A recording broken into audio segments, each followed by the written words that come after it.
Quando nós abrimos a Bíblia Sagrada, no livro de 1 Ruth, nós começamos a ler aqui, e nós vemos aqui uma história, um texto relatando que em Belém de Judá, na casa do pão, na antiga Efrata, chega uma fome.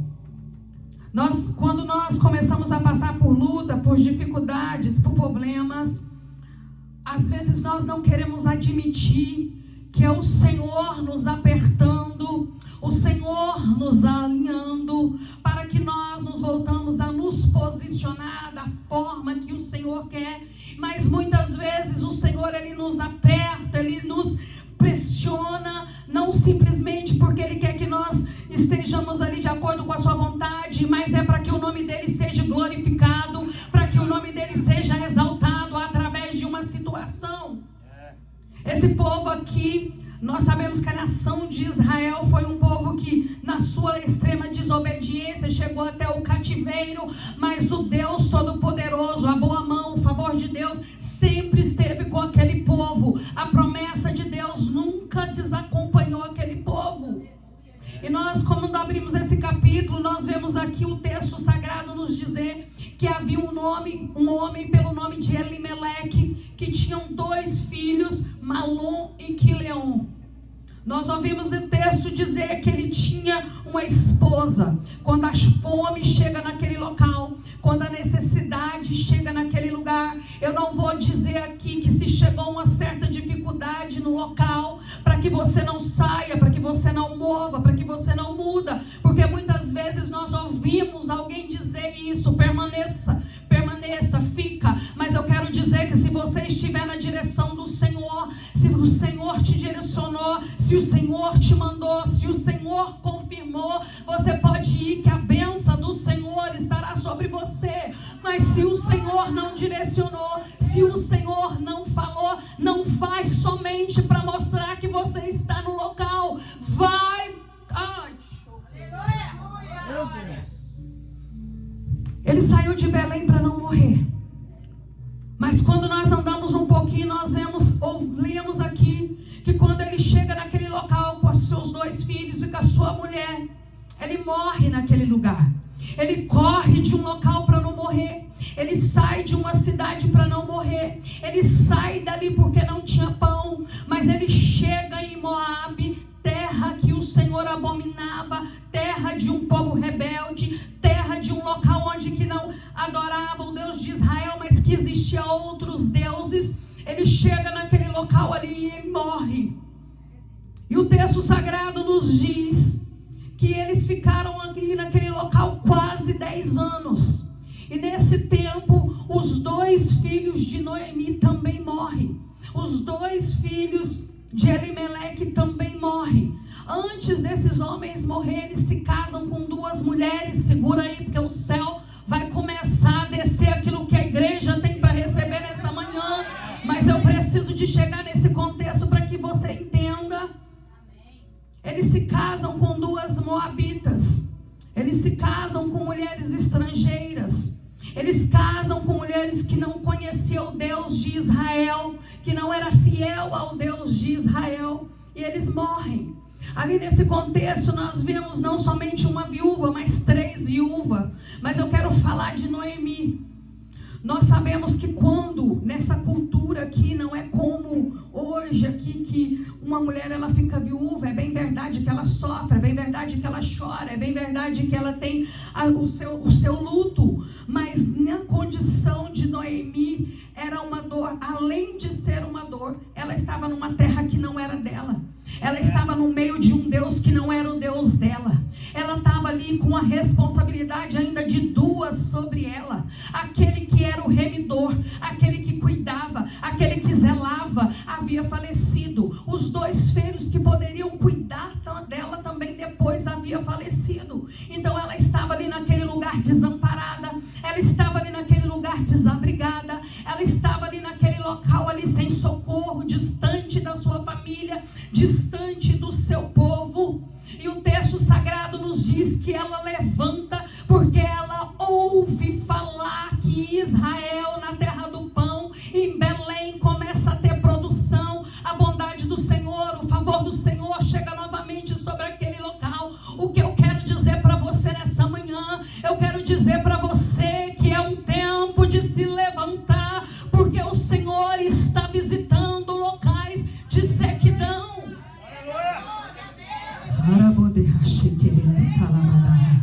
Ela se levanta e o texto diz que as duas noras levantam com ela. O que é que eu entendo aqui? Eu entendo aqui que elas levantam, que elas caminham, mas não significa que quem está caminhando, quem está de pé está vivo, porque a condição dela aqui era como morta.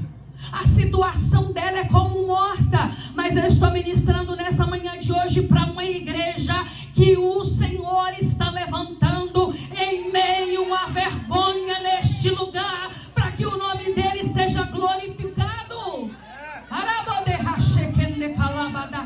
Eu não sei o que passa aqui nesse lugar, mas o céu me autoriza a dizer que ele está calando algumas bocas. Ai,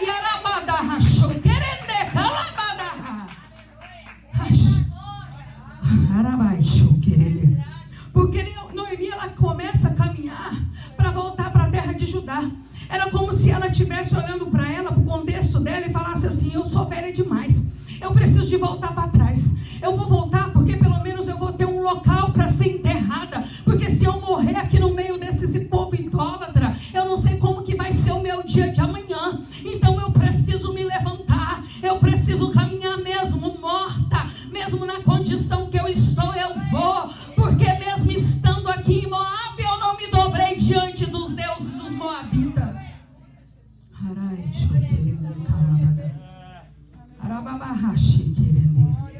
Eu acho interessante que ela vira para as duas noras dela e fala assim: pastora, a senhora fala meu tempo, viu? A senhora falou uns minutos, mas eu já me perdi aqui. Quando eu venho aqui eu esqueço. Quando eu estou aqui eu esqueço, mas puxa o meu fio aí. Puxa o meu fio aí. Eu acho tão interessante é que ela vira para as noras dela e fala assim: ei, volta lá para a casa da sua mãe. No contexto do povo de Israel, não era se eu posso falar em mãe, porque a mulher naquela terra, lá a mulher era considerada como menor, mas a mulher ali era feita para gerar. Só que ela fala assim: volta para a casa da sua mãe. Em vez de falar assim, volta para a casa do pai, ei, volta para a casa do seu pai, porque pai é abrigo, pai é conforto, pai é proteção. Bem verdade que existiu e ainda existe até hoje algumas moléstias, mas o sinônimo de pai é sinônimo de proteção, é sinônimo de abrigo, é sinônimo de cuidado, de proveção, de provedor. É o provedor, pai é o provedor. E quem não está se levantando dessa forma, o céu me autoriza a dizer para você nesta manhã: a sua casa e o governo da sua casa foi colocado na sua mão. Ai, Orondoca, Deus está mudando e eu vou entregar.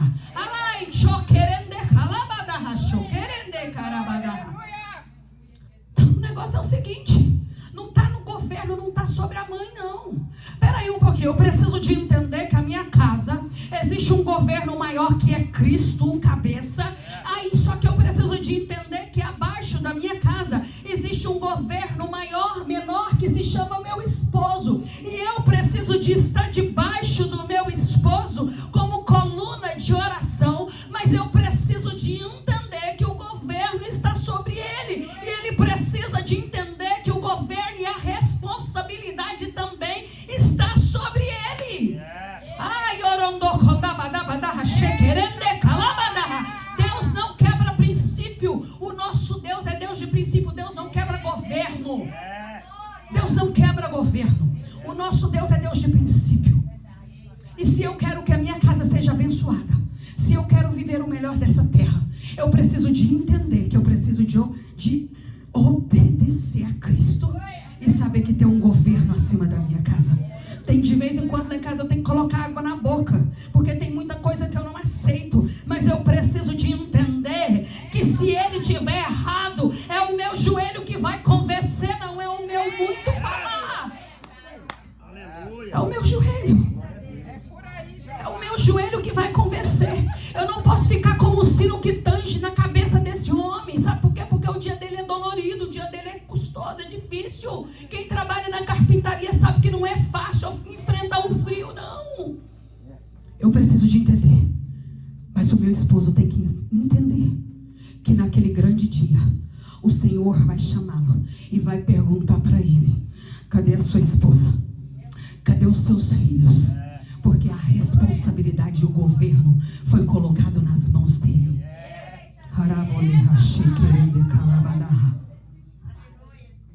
Só que ela usa essa expressão, volta para a casa da sua mãe, porque ela sabia que a mãe também ia afagar. A mãe também ia cuidar. A mãe também ia ajudar naquele luto. A mãe também ia ajudar naquela dificuldade. Ela fala, volta para a casa das suas mães, volta para lá. Só que o texto nos diz que elas começam a caminhar, Orfa decide a voltar. Noemi segue com ela. E Noemi fala para elas assim, ei, tem eu ainda filho no meu ventre?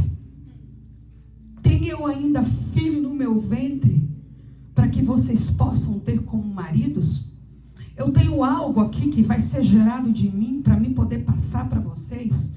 O que eu vejo aqui é que Noemi, ela está andando no cronos dela e não no kairós de Deus. E o Senhor, Ele quer que nós andamos no kairós dEle. Porque mesmo não gerando, o Senhor coloca semente. Mesmo não produzindo, o Senhor traz nascimento. Irmã, você está falando que eu vou ter um menino, eu já sou operada. Não, eu não estou falando de filho natural. Eu estou falando de filho espiritual. Eu estou falando de mundo espiritual. Eu estou falando de governo. Eu estou falando de ministério. Aquilo que o Senhor vai gerar dentro de você vai ser tão grande que você não vai conseguir guardar, reter só para você. Você vai distribuir.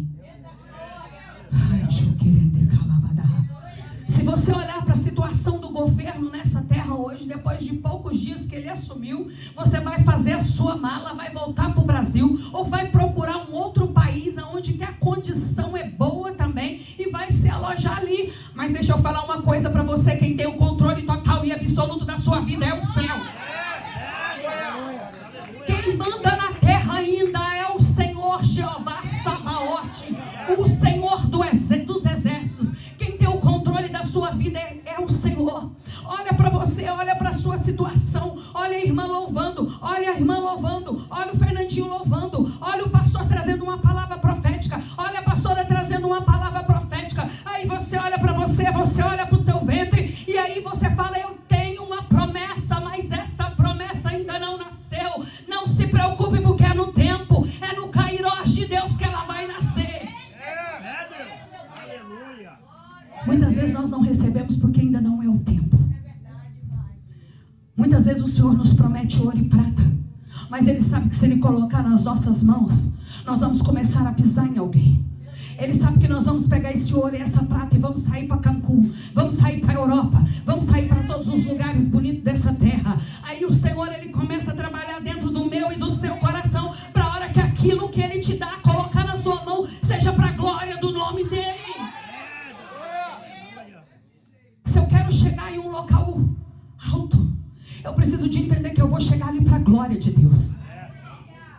Se eu quero louvar uma canção linda e entoada, eu preciso entender, Fernandinho, que é para a glória de Deus. Eu preciso de entender que não é para a plataforma. Eu preciso de entender que não é para a glória do homem. Eu não preciso de mostrar like. Quem tem que me conhecer é o céu.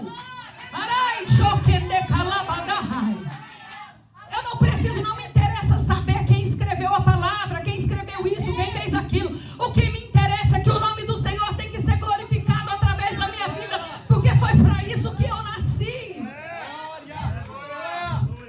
Qual é a essência que existe dentro de mim? Qual é a essência que existe dentro de você?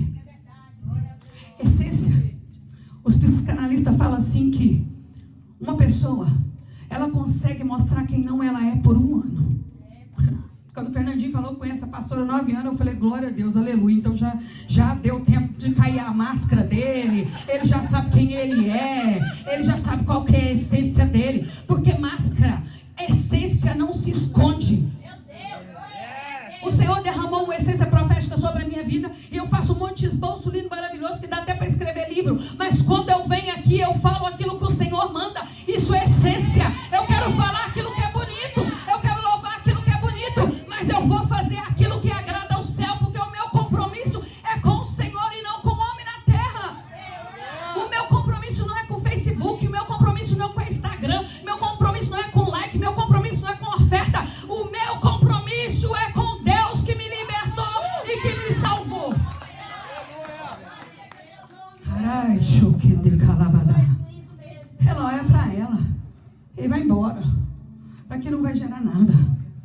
daqui não vai sair nada. É mais ou menos assim, eu vou mudar de igreja porque eu não produzo nada naquele lugar. Eu vou sair daquele lugar porque ali eu não tenho oportunidade nenhuma. Eu vou sair daquele lugar porque ali eu não vejo nada acontecer. Eu vou sair daquele lugar porque só tem perseguição. Não, eu vou sair daquele lugar porque ali tem vergonha. Então eu vou mover, eu vou me movimentar, eu vou partir daquele lugar. Mas a ordem do céu é: espere o tempo de Deus, porque no tempo dele, ele vai te honrar. Espere e permaneça na fidelidade com o Senhor. Faça como Daniel. Tem 120 aí contra mim. Tem 120 aí lutando contra o meu governo. Tem 120 aí que está tentando ver a minha queda. Estão procurando até dentro da minha lei. Mas deixa eu falar uma coisa. Eu vou para casa, porque lá no livro de Crônicas foi liberada uma palavra que se eu tivesse uma terra estranha, eu abriria a minha janela em direção a Jerusalém. Eu clamaria e o Senhor ouviria do céu. Pode perseguir o tanto que quiser, porque eu sei quem cuida de mim. Pode me colocar no cativeiro, pode me jogar para os leões, pode colocar os meus na fornalha de fogo. Se quiser, me lança lá dentro também, porque dentro dessa fornalha vai se levantar o primeiro homem lá dentro para caminhar comigo. Nada vai roubar minha confiança no Senhor. É isso que o Senhor quer para a sua vida. O governo pode estar ameaçando, mas ninguém vai roubar a sua confiança em Deus. Você pode estar ganhando hoje. Quem viveu aqui há 15 anos, 20 anos atrás, sabe que com $100 você entrava no BJ's, enchia o carrinho e saía de lá rico para um mês. Hoje você entra lá com $100, você sai de lá com um leitinho, um pedacinho de carne, um negocinho de água e um suquinho, acabou. Mas não se preocupe, porque aquele que cuidou de você aqui é aquele que vai continuar te segurando. A pastora liberou um versículo aqui hoje, ela falou assim: até aqui nos ajudou o Senhor. Quando Samuel ele faz essa oração, ele estava em Micma, se não me engano. Só que lá naquele local, ele lança uma palavra e fala assim: abandona os deuses estranhos, larga os idólatras, larga as idolatrias, abandona tudo aí que é pecado, abandona tudo aí que se coloca no lugar de Deus. Aí ele fala assim: porque até aqui nos ajudou o Senhor. Se você está aqui nesta manhã, é porque você tem confiança e convicção que o Senhor é poderoso para te ajudar e para te sustentar. Eu acho tão interessante porque nós começamos aqui a falar sobre sonhos, e quando nós paramos de sonhar, nós achamos que o Senhor ele está contra nós. Quando nós nos tornamos aflitos, quando nós olhamos para a nossa condição, ela olhava para a viuvez dela, ela olhava para a condição dela, que ela estava vivendo naquele contexto. E aí quando nós chegamos no versículo 13, a gente ouve ela falando assim: olha, a mão do Senhor descarregou sobre mim. Eu entendo que quando eu estou passando por uma adversidade, a maior das minhas adversidades é aonde Deus levanta um chamado. A luta que você está vivendo, a situação que você vive hoje, a dor que você sente hoje, é aonde está o seu chamado. Espera aí, eu vou melhorar para você. Há alguns anos atrás eu vivi muita luta, muitas adversidades do meu casamento. Eu falo isso com todo respeito para a glória do nome do Senhor, que hoje eu vejo meu esposo transformado, lavado e remido, e ter um amor grandioso pela obra de Deus. Mas eu vivi muitas turbulências no meu casamento. Nós passamos por muitas dores, nós passamos por muitas adversidades. Nós achávamos que um dia ia ter o divórcio. Aonde foi a minha maior luta é aonde que o Senhor me usa para a glória do nome dele. Espera aí um pouquinho. Se a sua luta é na sua situação financeira, o Senhor vai abrir portas e comportas do céu, e você vai ter para poder colocar em missões. Deixa eu falar para você: se a sua luta é um cárcere, Deus vai te usar como agente dentro de um cárcere para libertar alguém que está ali dentro. Se a sua luta foi uma calúnia, Deus vai te usar para restaurar a vida de alguém que está sendo caluniado. Só que ela olha aqui, ela acha que Deus está descarregando a ira dele, a raiva dele contra ela. está com raiva de mim. É bem verdade que ela não se dobrou diante de deuses nenhum. Mas ela olha que ela fala, não, eu não sonho mais, eu estou acreditando que foi só o Senhor que fez isso tudo. E eu acho tão interessante, tão lindo, que ela não sabia o potencial e aquilo que estava dentro dela. E o Senhor me traz hoje para lembrar você que existe um potencial dentro de você. E Deus está acionando essa chave aí para a glória do nome dEle. Você vai produzir 100 por 1. Órfã volta. Só que Ruth olha para ela e fala assim para ela assim, epa, peraí, eu não vou voltar não, porque o seu Deus é o meu Deus. O seu Deus é o meu Deus. Eu tenho um neto que é filho de um muçulmano. Muçulmano que eu falo não é um muçulmano que se converteu, esses aí que diz que é, mas que não é, só disfarça e coloca um pano na cabeça. Mas o meu neto é filho de um muçulmano do Afeganistão. A família dele é toda uma família afeganistã. Um dia o meu neto, hoje ele vai estar com 14 anos. Um dia o meu neto estava muito bravo com a minha filha. E o maior temor que eu sentia no meu coração, pastora, era que a minha filha perdesse essa criança para eles, porque ele era o primeiro neto de uma família muçulmana, e o primeiro neto de uma família muçulmana, ele é muito bem tratado, ele é muito bem cuidado, porque eles entendem que a bênção de Abraão, a bênção do Senhor, estava sobre eles ali, para que a descendência deles não parasse, que aquilo ali continua seguindo, através de um homem. Eles olham o homem como aquilo que é a continuação de uma geração. Então o meu maior temor era que essa criança, que o Daniel crescesse dentro dessa casa. E eu me recordo quando a minha filha engravidou, que o Senhor me falou que tinha um bebê naquele ventre. Está ali no meu esposo, que não me deixa mentir, longe de mim fazer isso no altar. E eu falava assim, Deus vai te dar um filho, e esse menino é homem, mas esse menino vai vir para confundir aqueles que acham que são e aqueles que acham que conhecem a lei na terra. E esse menino um dia ficou muito bravo, pastora. E na braveza daquele menino, ele falou assim para a mãe dele assim, eu vou morar com meu pai. E quando aquela criança falou isso para mim, para a mãe dele, ele saiu correndo para fora e entrou dentro do carro. E eu fui atrás dele e falei assim, filho, o que você falou? Você falou que você vai morar com seu pai. E ele virou para mim, pastora, e falou para mim assim, vovó, não se preocupe, porque o seu Deus é o meu Deus. Não se preocupe, porque o seu Deus é o meu Deus. Se eu tiver que entrar dentro daquela casa um dia, a vovó ir morar ali, eu vou morar. Mas o Deus que você serve é o Deus que eu vou seguir. A minha pergunta para a igreja nessa manhã de hoje, as pessoas têm olhado para você e têm querido o Deus que você serve. Na sua luta, na sua dificuldade, na sua adversidade, nas suas pelejas, as pessoas têm olhado para mim e para você e têm falado, pastor, o seu Deus é o meu Deus, porque apesar de tudo que você tem passado, apesar de tudo que você tem vivido, você permanece. Então o seu Deus é o meu Deus. Pastor, ao meio das lutas, das dificuldades, há um jovem que está sendo se levantado através da sua oração e do teu joelho. Então, pastor, o seu Deus é o meu Deus.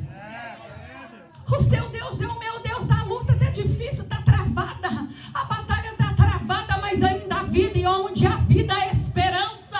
Para Noemi não tinha mais esperança, porque o marido morreu, os filhos morreu, mas aonde há vida há esperança. E a Bíblia nos ensina que a gente deve dar glória em todas as coisas, para que o nome do Senhor seja glorificado.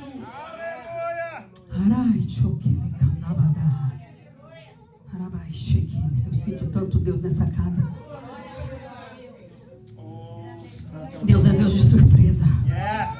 Deus é Deus de surpresa. Deus é Deus de surpresa. O seu Deus é o meu Deus. O Deus do Fernandinho, ele é o meu Deus. O Deus dos pastores aqui é o meu Deus. Em meio a todas as dificuldades, você não tem negado a sua fé. O seu Deus é o meu Deus. A Bíblia nos fala que elas retornam para Belém. E quando elas chegam ali, que as mulheres começam a ver, avistam elas de longe, e começam a falar, essa não é Noemi.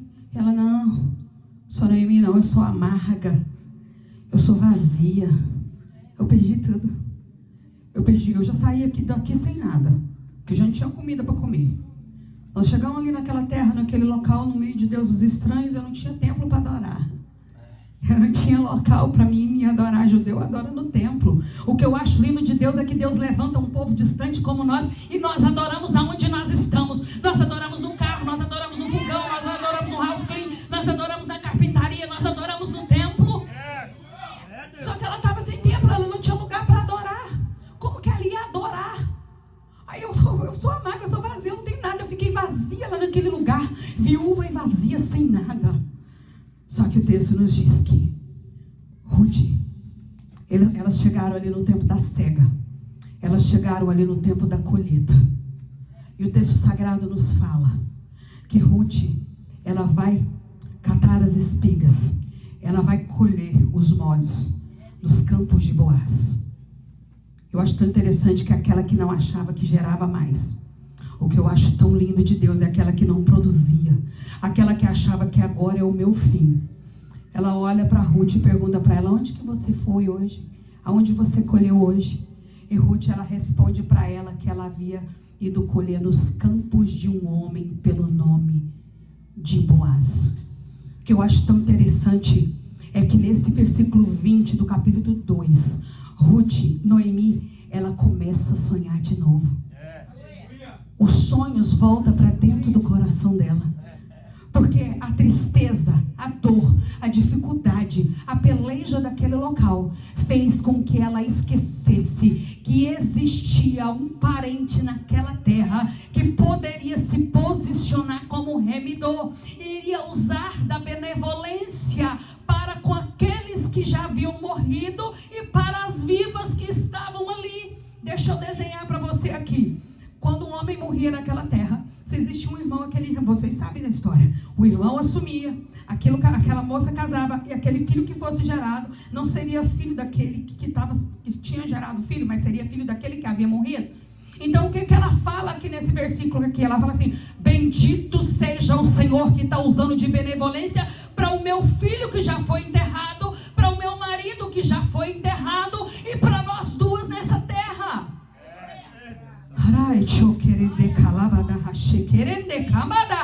O que eu quero dizer? Que o Senhor está usando de benevolência a alguém aqui nesta manhã de hoje. Eu vou melhorar, eu vou dizer assim, pastora, que é melhor eu falar dessa forma. Existe, o texto sagrado nos diz que Davi, quando ele está ali no reinado dele, ele pergunta assim: há alguém da casa de Saul que eu possa usar de benevolência por amor a Jonatas? Veio um rapaz pelo nome de Ziba e fala assim: existe sim Mefibosete, aquele lá que está esquecido, aquele lá que está apodrecendo, aquele lá que é aleijado, aquele lá que é paralítico, aquele lá que a situação dele hoje é de vergonha e humilhação. Aí o rei fala assim: vai lá e manda trazer, vai lá e manda trazer. E quando ele vem, quando Mefibosete vem, aleijado dos dois pés, o que eu acho lindo e tremendo de Deus, eu não sei, mas isso aqui é coisa de pregador. Uma coisa eu sei, que existe alguns lugares na Palestina que as mesas é baixinha e que o povo senta ali perto daquelas mesas, porque eu já vi a mesa de Davi, eu não sei se era assim, mas de uma coisa eu sei: na mesa do rei ele se tornou igual a todos aqueles que estavam sentados ali naquele lugar. O rei me autoriza a dizer que ele está usando de benevolência com alguém aqui por amor a você que é fiel e tem aliança.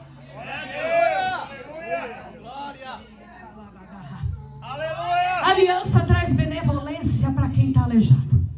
Aliança traz benevolência e favor para quem está esquecido. É benevolência de Deus chega para alguém nessa manhã de hoje. É como se eu ouvisse cadeados sendo quebrados nessa manhã. Eu gostaria que você entrasse, entronizasse comigo nesse mundo espiritual que é real, que o Senhor está usando de favor por amor a alguém. Pode até não merecer, mas Deus está usando de favor. Pode até não fazer nada, mas Deus está usando de favor. Pode até não servir, mas Deus está usando de favor. Pode até ser desobediente, mas Deus está usando de favor, porque é uma aliança. Eu quase liguei para o Fernandinho para ele falar com a pastora. O dia que a pastora me mandou uma mensagem, eu acho que da igreja, ou cartaz, alguma que foi do cartaz. Eu quase mandei uma mensagem para ela de volta, falando: pastora, arruma alguém aí para ir pregar domingo de manhã, porque eu vou preparar minhas malas para mim viver um luto lá no Brasil. Porque o meu irmão sofreu um acidente, não é a primeira vez que ele sofre acidente. E ele caiu num buraco, bateu com o peito e quebrou todo o tórax. Bolhas de água no pulmão. O coração dele envolto por um líquido. Isso aconteceu essa semana. O coração dele envolto por um líquido. Chegou no hospital, meu primo falou assim: Gisele, o negócio é sério. É muito sério. Eu vou juntar uma equipe médica porque eu preciso de três cirurgiões com ele. Eu preciso de um para cuidar dos ossos, para fazer cortar os ossos dele. Eu preciso de outro para cuidar do pulmão dele. E eu preciso do terceiro para poder fazer a cirurgia no coração. E eu falei assim: Senhor, será que eu vou? Será que eu não vou? Mas o Senhor falou assim: mulher, você precisa de ter equilíbrio. E você não pode ser almática. Tenha equilíbrio. E eu fiquei quieta. Na sexta-feira eu falei com ele. Ele falou: vamos para a vigília. Eu falei: não vou não, porque eu vou pregar.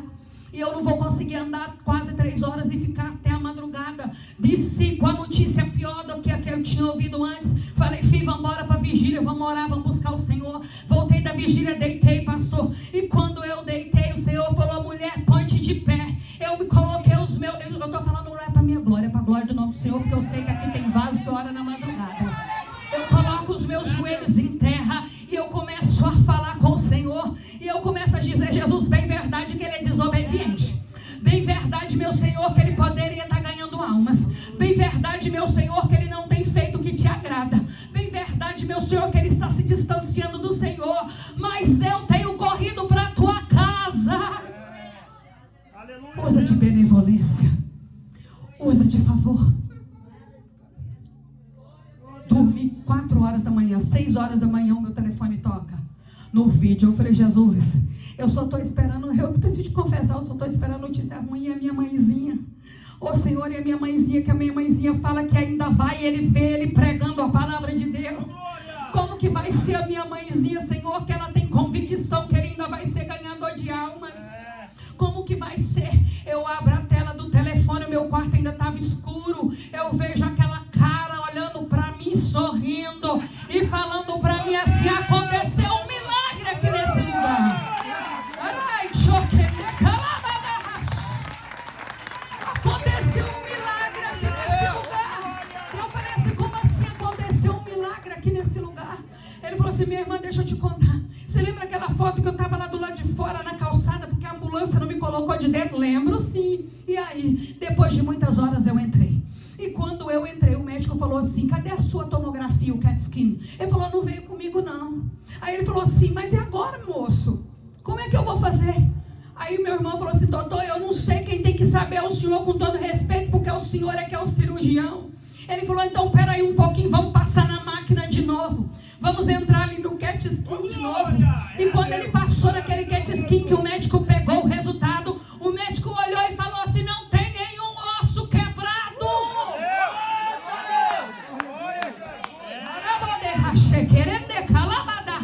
O nosso Deus não é Deus de performance somente. O nosso Deus não é somente Deus de palco, de apresentação. O nosso Deus ainda faz milagre na terra. O nosso Deus ainda entra em causas impossíveis. Meu Deus, aleluia. O médico falou para ele assim: volta lá para sua cidade do interior, vai cuidar dessas feridas, porque o grave que está aqui é esse monte de queimadura que está nos seus braços. Mas o seu pulmão eu já não estou vendo água mais. O seu coração eu já não estou enxergando nada aí. Osso, nós não vamos precisar de partir o seu peito. O que eu quero terminar com esse testemunho: não há nada impossível que o céu não possa entrar. Não há decreto de juiz, de advogado, não há decreto de morte que o Senhor não possa reverter. Noemi, ela se lembra que tinha uma lei que chamava Lei do Levirato, que poderia beneficiar ela e aquela que estava lá. Para a gente terminar aqui, que o meu tempo está indo. O texto nos diz que Ruth, ela casa com Boaz. Houve um resgatador. Eu não vou levar isso aqui para o lado teológico, eu vou deixar correr como o lado profético, que nós sabemos que nós temos um remidor que é Jesus. Mas Noemi, Ruth casa com Boaz, e daquele relacionamento nasce a primeira criança. E o texto sagrado nos diz que as mulheres disseram a Noemi: bendito seja o Senhor que não deixou hoje de te dar um remidor, e seja o seu nome afamado, conhecido em Israel. Uma palavra profética foi liberada. O texto sagrado nos diz que Noemi pegou aquela criança. Faz esse gesto aí. Ela pegou aquela criança e ela sacudiu. Sacode aí a sua vitória. Sacode aí aquilo que o céu está liberando para a sua casa, para a sua família, para o seu ministério. Sacode aí a bondade de Deus. Sacode aí o favor de Deus. Eu quero que você fique de pé e nós vamos estar terminando. E eu quero liberar. É tão interessante que Deus me autoriza a liberar algo aqui, pastora. E meu esposo me conhece que eu não sou disso.